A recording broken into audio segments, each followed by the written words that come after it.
Country road, take me home to the place. So this whole concept of retirement, according to me, when you have not retired and when you retire, I think changes significantly. When you see a retired person, the first thing comes to my mind, he's aged, he's just going very slow, or those kind of things. But now when I have retired, and the good thing is I have retired at a much younger age in that way, I feel very good about it. When I'm on this side now, I feel very good because you are able to live the life the way you want it. You create your memories, you create your time, you do everything whatever you feel like. Yeah, so I was born in a small town in North Bihar. Because of education. At that time, we are talking of late 70s. I mean, the education was not so great in Bihar. So I did my schooling in Rajasthan, Pilani. And after completing my 12th from Pilani, then I moved to Kolkata and I did my graduation from St. Xavier's College, Kolkata. Then I was lucky the day I gave my final papers of graduation, the same day in the evening, I landed a job in the fixed income markets. In 96, March 96, I moved to Mumbai and I've been in Mumbai since then.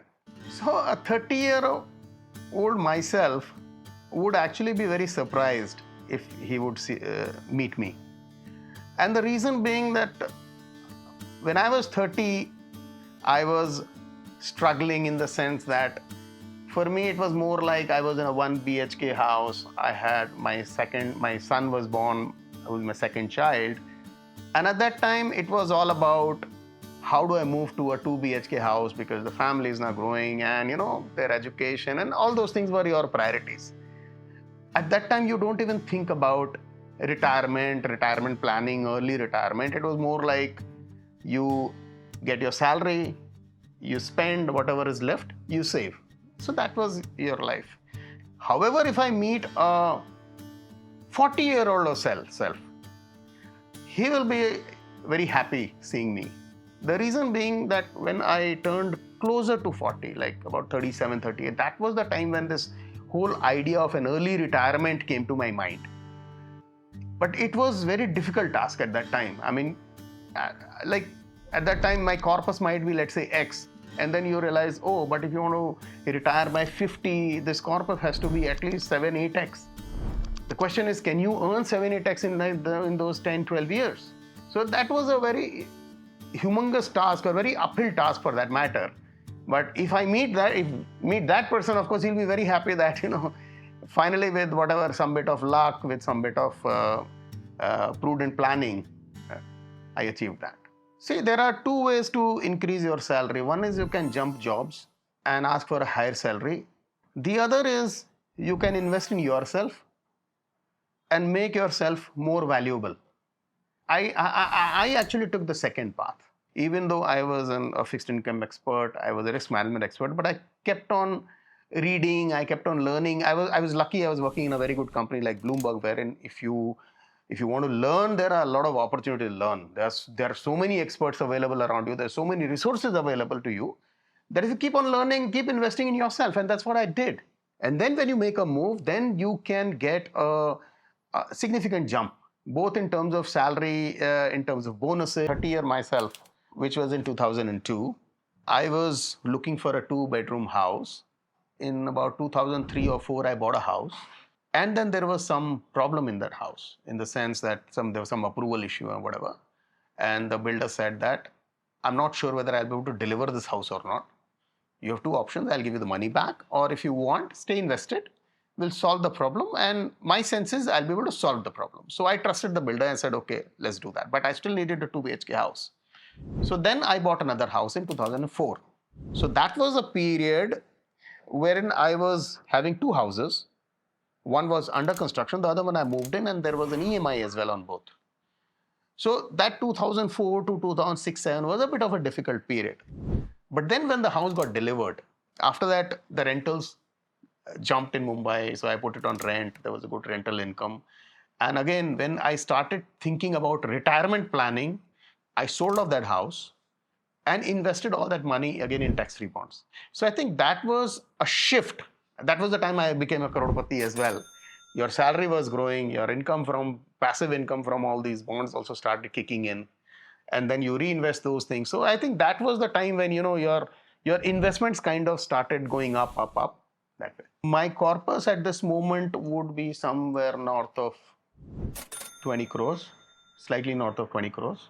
In my corpus, I don't add house as a corpus. I mean, that's separate because you're living in that house. You can't add to that as corpus. And majority of my money is in provident fund, which gives me close to about 8 to 8.25% tax free. 25, 30% would be in this target maturity plans, which mature in 2030, 31, 32, 33, 2037. So I've staggered it in a way that, that will also be the time I may need money in bulk. Kids are growing, right? So they'll get married and this and that. So all those things have been planned that way. That kind of will give me a return of close to 7% post-tax. I have also invested in these some InvITs.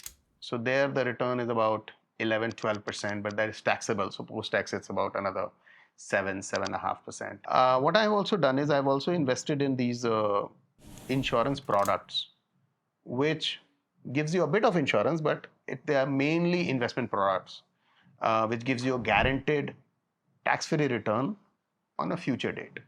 So from 60 to almost 72 years is from 60 to 72, it will give me 20 lakhs every year, guaranteed and tax-free. So there is no risk there. And then from 72 to 85, it'll be about 12 or 13 lakhs.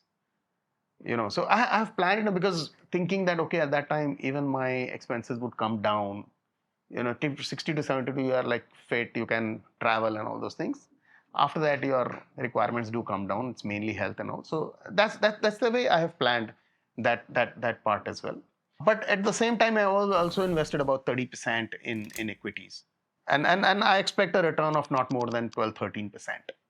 So that on a post-tax basis, again.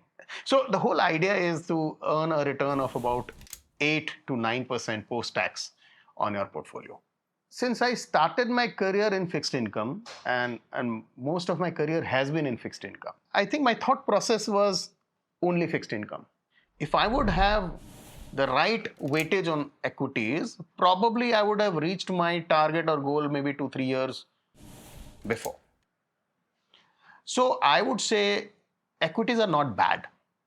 Equities are good. The only thing is you have to be patient and you have to give it time.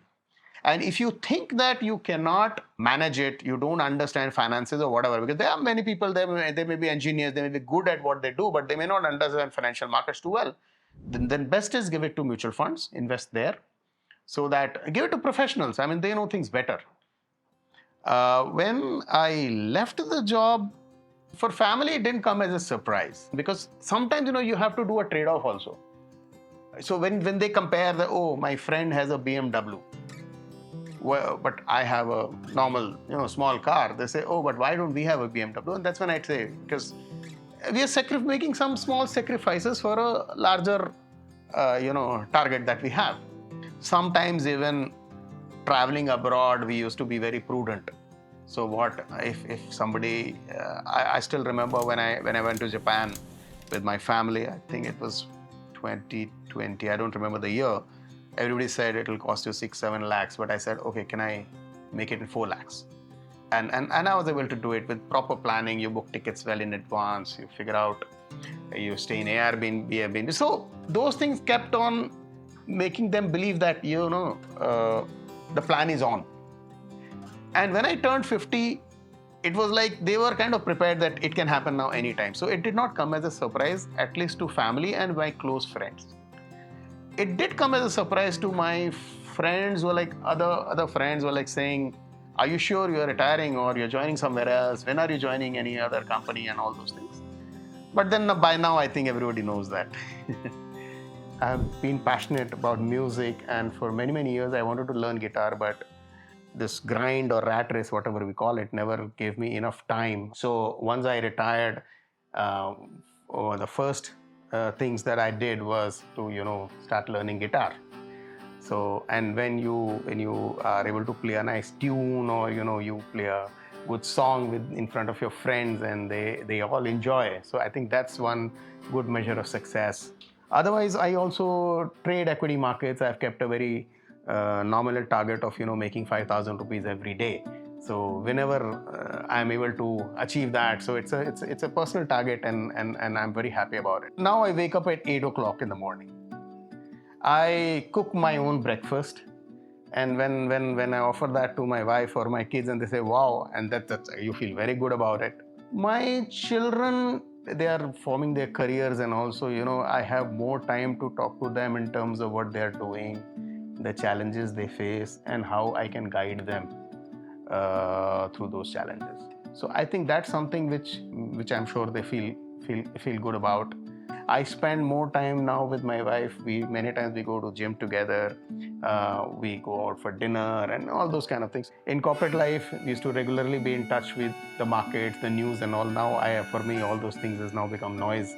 So I just ignore all those things, and I just watch whatever, all the Netflix and Amazon Prime and all the stuff. So as they say, पैसा खुदा तो नहीं, but खुदा से कम भी नहीं. So I would say, at least from a retirement perspective, I think you should have sufficient kitty. It shouldn't happen that you retire and then suddenly a few years later you realize some calculations went wrong, and then suddenly now you want to go back, and then probably there may not be, things might have changed in terms culturally, and a lot of changes would have happened. So I think you should have sufficient cash flows. Also factor in inflation, because there are some things which inflation sometimes may look low, but there are some expenses which typically will happen around retirement, as a health cost and all is going up significantly. So I think we need to be better prepared for those rainy days as well. And you have to always have a passion to look forward to, when you retire. Because if you because you have made money and you want to retire, that will be a problem, because you have made money means you have reached a certain level in your organization, right? And then you suddenly retire with nothing, then I think you will feel like going back, and that way. And I would say do it in your maybe late 40s, early 50s. Then you will be able to enjoy life to the fullest. Investment in securities market are subject to market risks. Read all the related documents carefully before investing. Please read the risk disclosure documents carefully before investing in equity shares, derivatives, mutual fund, and or other instruments traded on the stock exchanges.